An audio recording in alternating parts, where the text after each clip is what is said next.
Hey guys, hey Rockstars, it's Amara. Today I'm coming to you with some special kind of DIY projects. I have had a lot of really wonderful travel experiences lately. You can check all those things out on Amara In Seattle, the travel channel. I wanted to see if I could take some of the memories from those trips and move them into my day-to-day life. The idea is returning memories into motivation. So that's what we're doing today with 3 DIY projects.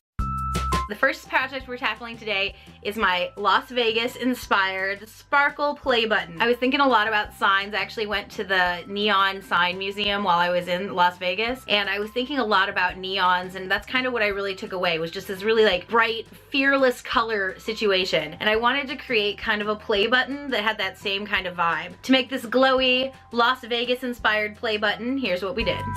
Things you're gonna need for this project include E6000 glue, some cardboard, some twinkle lights, a small strand of them, paint in whatever color you want your play button to be, bits of tissue paper or new tissue paper, scissors, you want the ones that are not for your sewing projects, you want other scissors, writing utensils. I've got a Sharpie, a pen, pencil, and a box, a small box. The birch box, even though that lid's cool, it says let's do this, you don't actually need it, so you can toss that aside. I'm gonna start by drawing out the shape that I want the light, in this case it's a play button. Then I cut it out of the cardboard and painted it with the gold paint. This box is actually going to serve as the picture frame. Here I am attaching little bits of leftover tissue paper that I have from an old project to the box.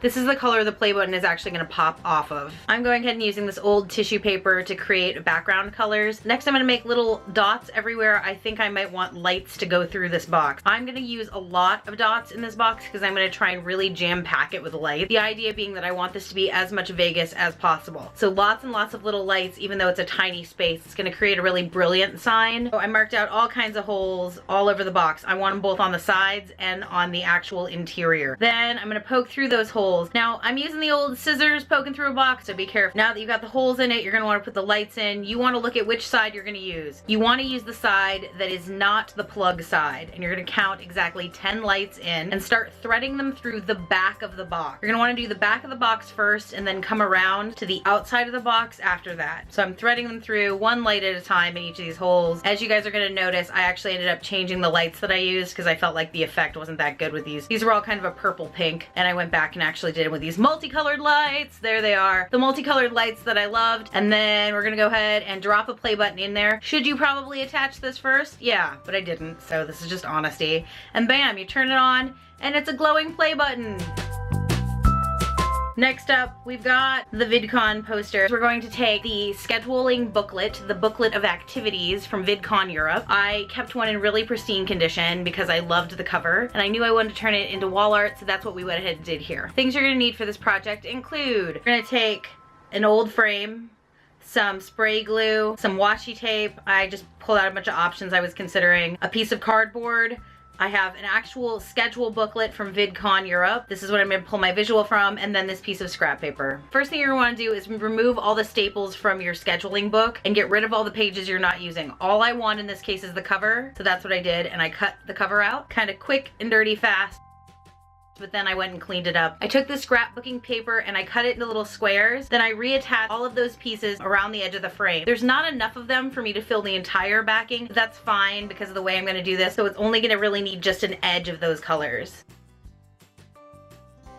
Then I'm gonna go ahead and add washi tape to the sides because the paper didn't quite match up with the edges. That's just to keep a nice smooth line. Then you reassemble it, and I actually threw a little piece of washi tape on a diag there. Kind of like a present, because I like to do strange artistic things like that. The next memory we're making, this is the Deep in the Heart of Texas shadow box. On a regular basis for the last couple of years, I've been going to Texas.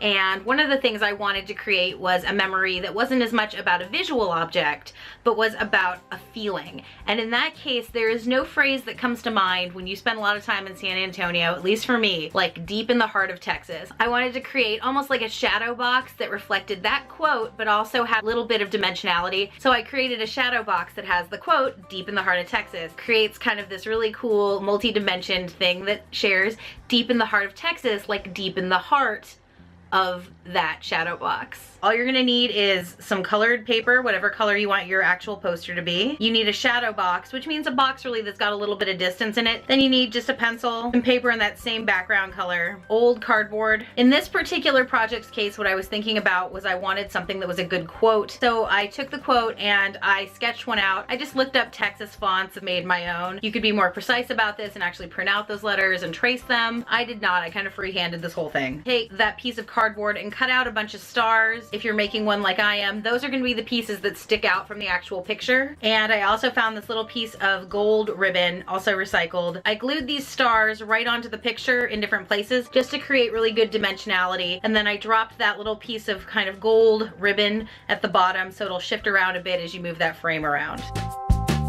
So guys, this has been 3 ways that I have found to kind of harness those memories from my travel experiences and turn them into motivation for what I'm doing in the future. If you like the video, please like the video. Hit that subscribe button below. That's how you're part of the next adventure. Ring that bell and you'll get notifications to your inbox. If you've ever done something like this or you've done a really cool travel related project to kind of bring your travels home, let me know in the comments below. Additionally, if you need more Amara in your life, there's the 2 other channels. Amara Not in Seattle is the travel channel because sometimes I'm not at home. And then we also have Amara in Seattle vlogs because I needed a place to put everything else. Thanks for watching Rockstars Best Adventures. Amara in Seattle. Woo.